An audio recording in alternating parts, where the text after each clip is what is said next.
Guys, welcome back to my YouTube channel. I'm Anirudh, and today's video is the part 2 of the series Israeli Palestinian History. So let's get right into the video.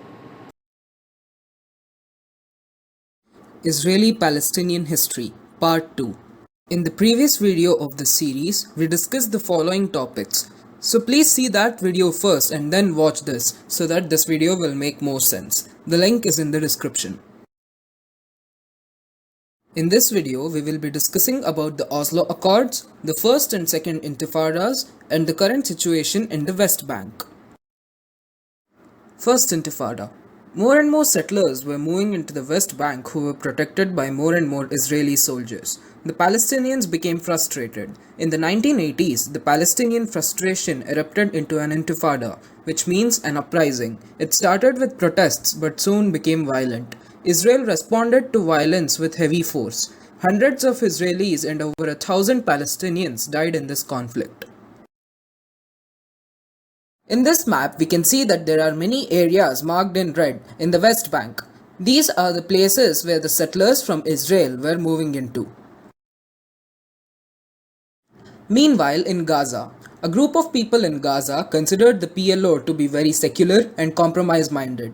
Hence, they created Hamas, an extremist violent group which aimed at Israel's destruction. But by the end of 1980s, with prolonged conflicts, both sides felt that it was necessary to make peace, and hence came the Oslo Accords. The leaders of Israel and the PLO decided peace was the only way forward and came together to sign the Oslo Accords in 1993. The Oslo Accords were considered the first step towards someday Israel withdrawing from the West Bank and creating a separate state for Palestine. These accords established the Palestinian Authority, which gave the Palestinians a bit of self-rule. According to the Oslo Accords, the West Bank would be split into three different zones or areas. In Area A, Palestinians will have their own civil rule and security control. In Area B, the Palestinians would have civil rule but Israeli security control. In Area C, the people will have both Israeli civil rule and security control. In this map, we can see the different areas marked in different colors. Many people on both sides rejected the Oslo Accords. Hamas launched suicide bombings to stop the summits, and many Israelis called the Prime Minister Yitzhak Rabin a traitor and a Palestinian collaborator. After signing these accords, the Prime Minister was shot and killed by a right-wing Israeli. These attacks showed how violence could be used to derail peace. Also, the big Camp David summit of 2000 came up empty with both sides walking away. The Second Intifada. After the failed Camp David summit, the Palestinians believed neither peace nor self-governance is coming, and hence they rise up in a second and more violent intifada. By the time it came to an end in 2005, at least 1,000 Israelis and 3,200 Palestinians had died because of the conflict. This changed the conflict in many ways. Israelis now became more and more skeptical and thought that the Palestinians will never accept peace. Israeli politicians start coming up with plans to build walls, not to aim for peace, but to manage the current situation.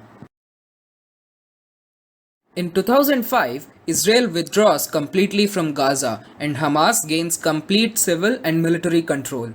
Hamas splits from the Palestinian Authority. Israel now puts Gaza under a severe blockade and unemployment in Gaza skyrockets.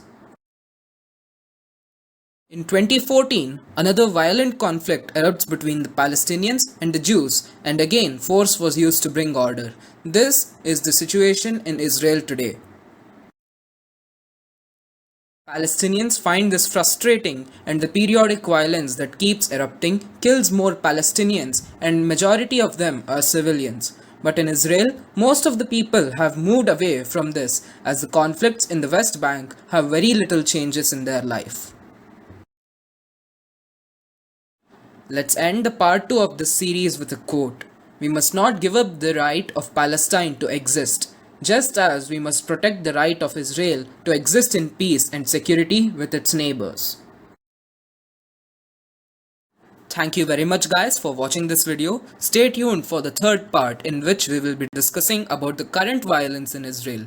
Please like the video, comment down below and subscribe to my channel for more fascinating content. Also, share this video to people who are curious.